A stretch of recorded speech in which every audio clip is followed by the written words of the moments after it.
আরে আমি কি দেখছি এ তো ফলের দোকানে মোদিজি। মোদিজি কেমন আছেন?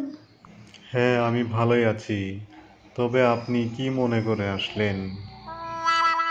এদিক দিয়ে যাইতে আপনার দোকানে আপনাকে দেখে চলে আসলাম। আপনার ফলগুলি তো খুবই সুন্দর। আমাকে 1 কেজি আপেল আর 2 কেজি কলা দেন তো। ঠিক আছে, দিচ্ছি হাসিনা বেহেন, দিচ্ছি। আপনি একটু দাঁড়ান।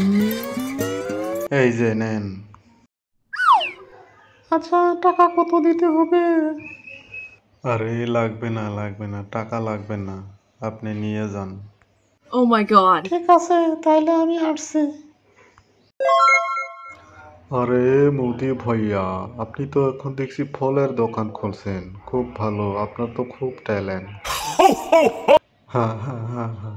কি বলবো লালু ভাইয়া, আপনি তো জানেন আমি খুব পরিশ্রমী। আচ্ছা, ঠিক আছে। আপনি এক কাজ করেন, আমাকে 10 কেজি আপেল দেন, 10 কেজি আঙ্গুর দেন, আর 15 কেজি কলা দেন। আরে বাহ, আপনিও কি নতুন করে দোকান খুলবেন নাকি? আরে না, আমার মহিষটা দুদিন ধরে দুধ কম দিচ্ছে, তাই ভাবলাম কিছু ফল নিয়ে খাওয়াই। ঠিক আছে লালু ভাই, এই নেন।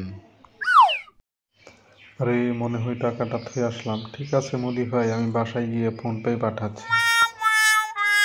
আরে লালু ভাই, ঠিক আছে যান তবে। আরে রে, এটা আমি কি দেখছি? এটা তো মোদি সাহেব কেমন আছেন? আরে কেজরিওয়াল ভাই, আমি খুব ভালো। তো বলেন আপনি কেমন আছেন? আরে মোদি ভাই, আপনাকে কিন্তু মানতে হবে, আপনি কখনো স্বচ্ছ ভারত করেন না, আবার চার দোকান করেন, ফলের দোকানও করেন। আপনার পরিশ্রম দেখে আমার মাথায় কাজ করে না, তাই তো আমরা আপনার সঙ্গে পারি না। হা। তবে পরিশ্রম করতে হবে, পরিশ্রম না করলে কি হবে? আচ্ছা ঠিক আছে, আমাকে কিছু ভালো ভালো ফল দেন তো।